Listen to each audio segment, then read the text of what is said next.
What's going on, everybody? My name is Steven. I'm here to talk to you about finance, and in this video we're going to discuss what the heck is going on with the stock market. So if you're like me and so many other people out there, you're probably wondering where the stock market is going, what exactly happened to it, and where it's going to be in a month or by the end of the year. Well, I'm asking myself the same question. I've done some research, so I'm here to explain to you my thoughts and my opinions on what is going on with the stock market right now and where I see it going in the future. So let me start out by saying that as of me making this video, it is the middle of June 2020.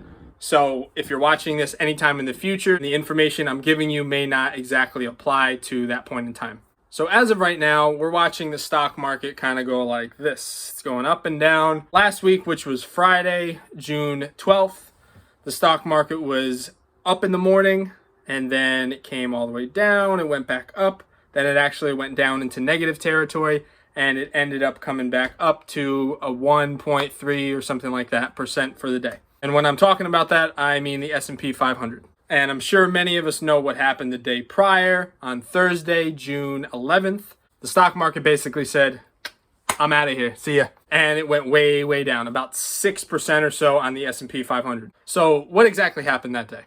I think that a few things come into play here. Going back over the past really 2 months, since the end of March, beginning of April, the stock market has not really gone down. You know, we've had a few days here and there where it will go down a tick, but in general, the stock market and most of the stocks within the S&P particularly have gone up significantly since the end of March, beginning of April time. And obviously, as we know, the economy is not exactly doing great at this point in time because of the virus going around. However, I should mention that the economy is not equal to the stock market. Just because the economy is in one place, that doesn't necessarily mean the stock market is going to be in the exact same place as we've seen over the past 2 months. So why is that? I think there's a few reasons why the stock market has actually increased over the past couple of months when the economy generally is not increasing and it's going down. Particularly certain industries such as retail, restaurants, airlines, cruise lines, etc. So reason number one, the Fed. The federal government, they are pumping money into our economy, trying to keep it inflated, trying to keep the stock market raised as high as possible, particularly with the president that we currently have, Donald Trump. He is somebody that is a huge proponent of keeping the stock market as high as possible, basically just keeping businesses doing as well as possible. So with this, I'm talking about the stimulus checks that were sent out mostly in April. Most people got them around that time. Some people got them later, but I think that that money played a part in the stock market staying up.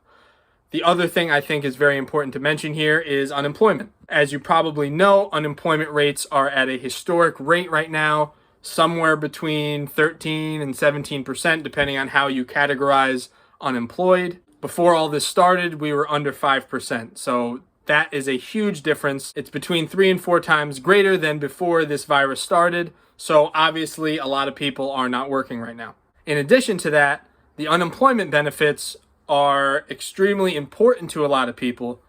However, I think that there are a fair amount of people that are using that extra $600 that the government is giving them in unemployment and basically using that either as a savings or to put into the stock market. And I think this makes a lot of sense because the people that are not working are obviously home, right? They're on unemployment. They're getting this money.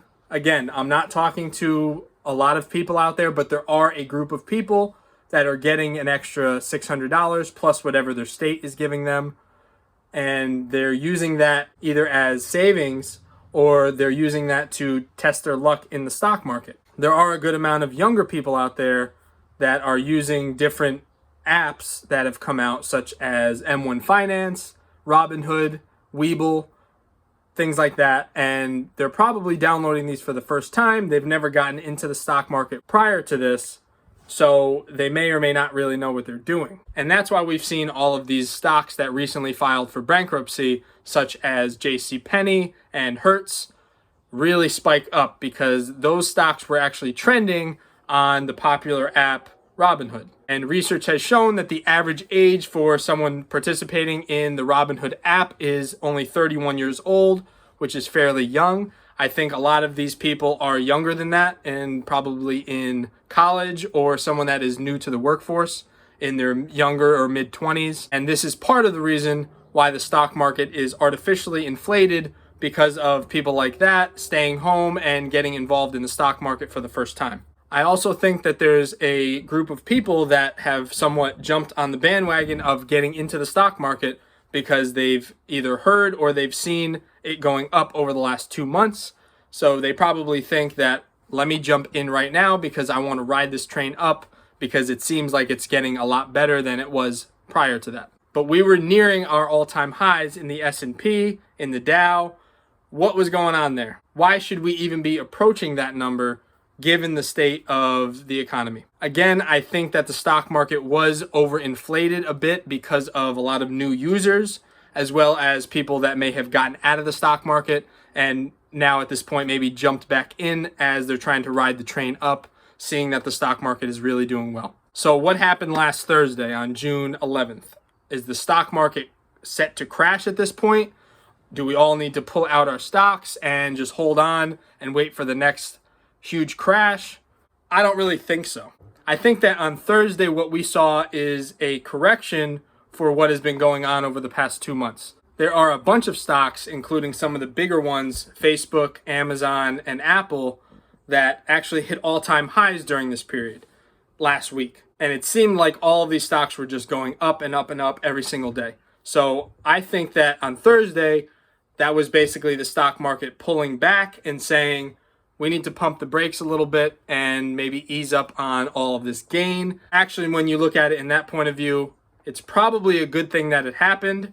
I know some people did lose money, including myself that day. But if we understand a little bit about the stock market, then we need to understand that it is healthy for it to go up and slightly down at times, as long as in the end it's an upward trajectory. Given the fact that it has pretty much been straight up for the past 2 months after the crash that we had in March, I think that a pullback was due.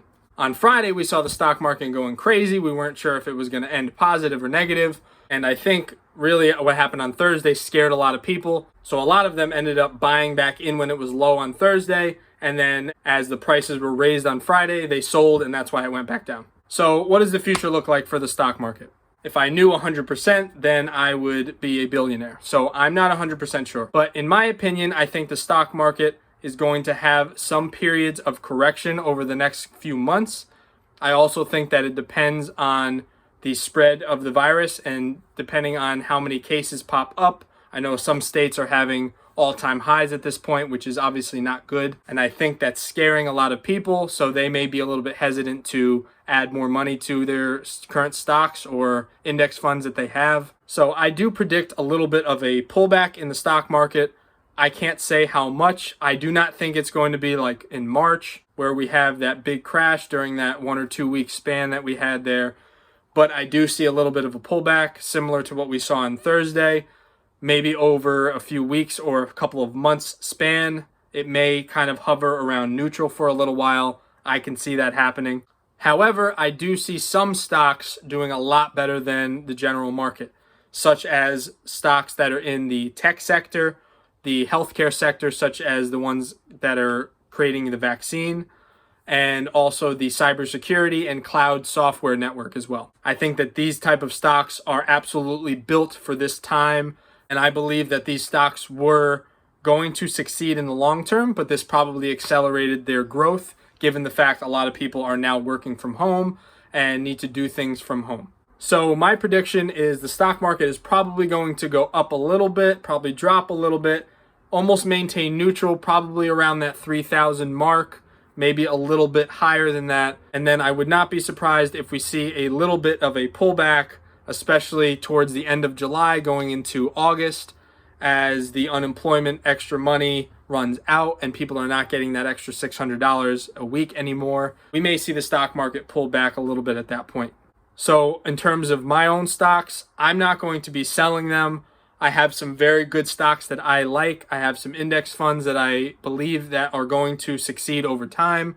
I'm a long-term investor, So I'm going to keep those and just hope that in the long run, history repeats itself. If you found some value in this video, please give it a thumbs up, subscribe to the channel, and hit the notification bell so you can see every time that I upload a video. This channel is going to be focused on two main topics. One is going to be health and fitness, and the other is going to be finance. The health and fitness piece is going to include exercise routines, diet tips, and physical therapy type exercises, since I'm a physical therapist.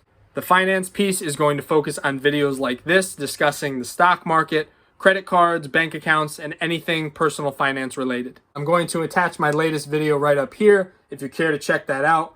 Please check out my other videos as well. I'm going to make a playlist of all the financial videos I have, as well as make a playlist of all the fitness videos that I have, in case you're interested in one or the other, or maybe both. So please subscribe to my channel and look out for more great videos coming very, very soon. Thanks a lot, guys. Bye-bye.